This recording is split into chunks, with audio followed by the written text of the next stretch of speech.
नमस्कार, मैं राजदीप पंडित। आप देख रहे हैं एस्ट्रो योगी चैनल हिंदी। आज हम बात करेंगे आने वाले पितृपक्ष या श्राद्ध पक्ष के बारे में। इस वीडियो के द्वारा हम आपको बताएंगे कि इस बार पितृपक्ष कब शुरू होने जा रहा है और कब खत्म होगा।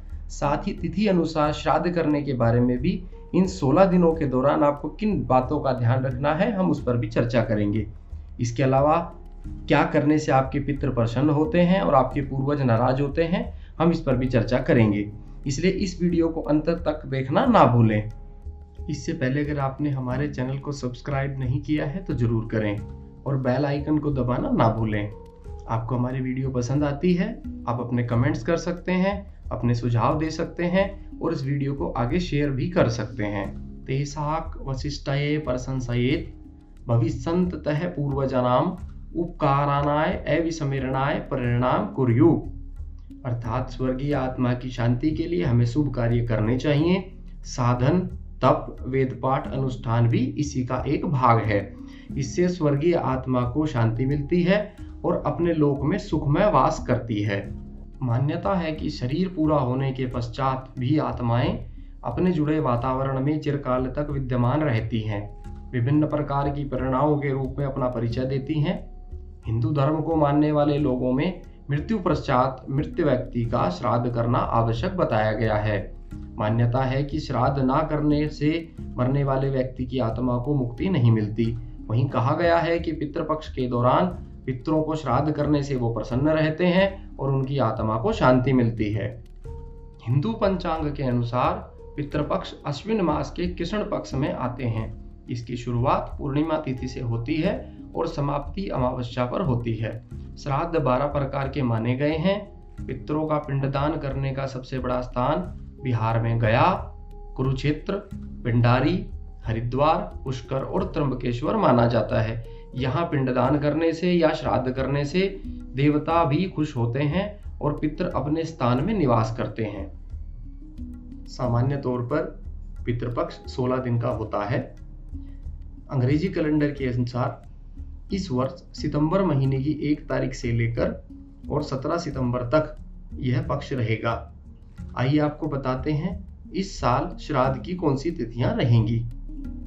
1 सितंबर 2020 पूर्णिमा श्राद्ध, 2 सितंबर प्रतिपदा, 3 सितंबर द्वितीया, 5 सितंबर तृतीया, 6 सितंबर चतुर्थी, 7 सितंबर पंचमी या महाभरणी, 8 सितंबर षष्ठी, 9 सितंबर सप्तमी, 10 सितंबर अष्टमी, 11 सितंबर नवमी, 12 सितंबर दशमी श्राद्ध, 13 सितंबर एकादशी, 14 सितंबर द्वादशी, 15 सितंबर त्रयोदशी, 16 सितंबर चतुर्दशी और 17 सितंबर को सर्वपितृ अमावस्या श्राद्ध रहेगा। श्राद्ध पक्ष के दौरान ध्यान रखने योग्य बातें।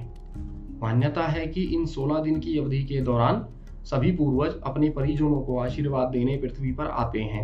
उन्हें प्रसन्न करने के लिए तर्पण, श्राद्ध और पिंडदान किया जाता है।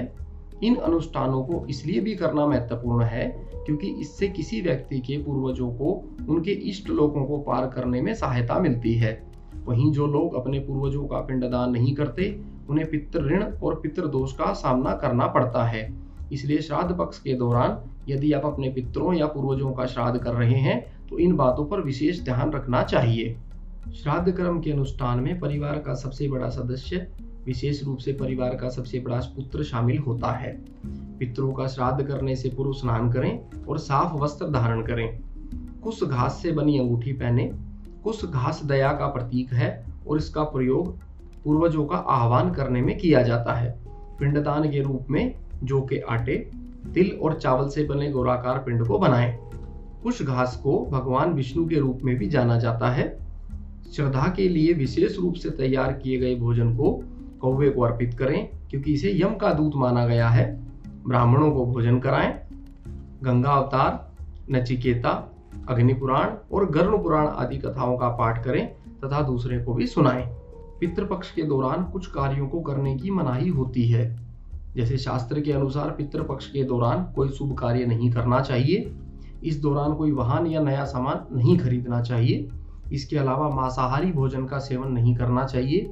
श्राद्ध कर्म के दौरान अगर आप जनेऊ पहनते हैं तो पिंडदान के दौरान इसे बाएं से दाएं कंधे पर रखना चाहिए। श्राद्ध कर्म कांड करने वाले व्यक्ति को इस दिन अपने नाखून या बाल नहीं काटने चाहिए। इसके अलावा दाढ़ी और बाल भी नहीं कटवाने चाहिए। तंबाकू, धूम्रपान, शराब आदि का सेवन नहीं करना चाहिए तथा किसी भी प्रकार के बुरे व्यवहार में भी लिप्त नहीं होना चाहिए।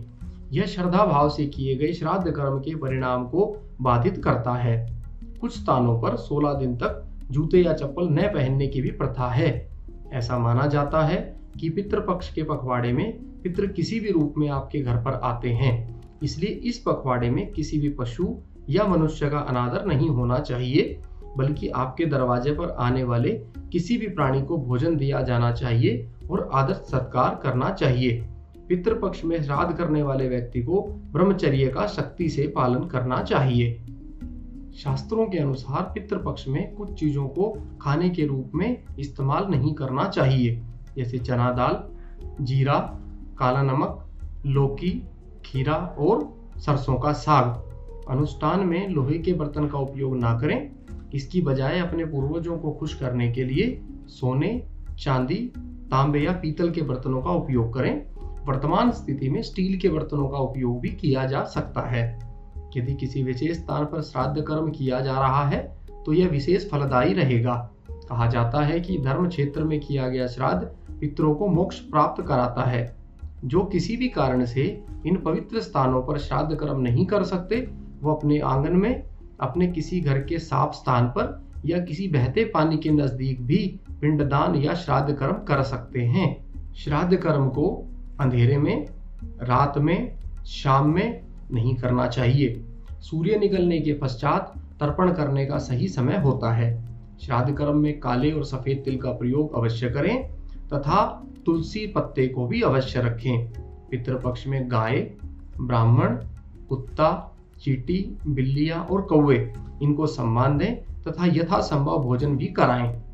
यह जानकारी सामान्य ज्योतिष गणनाओं और शास्त्र अनुसार आपको दी गई है। आप अपने बारे में अधिक जानकारी प्राप्त करना चाहते हैं, अपनी कुंडली का एनालिसिस कराना चाहते हैं या श्राद्ध पक्ष, पितृपक्ष के बारे में अधिक जानकारी प्राप्त करना चाहते हैं तो स्क्रीन पर दिए गए नंबरों के द्वारा आप मुझसे सीधा संपर्क भी कर सकते हैं। Astroyogi, India's number 1 live astrology app.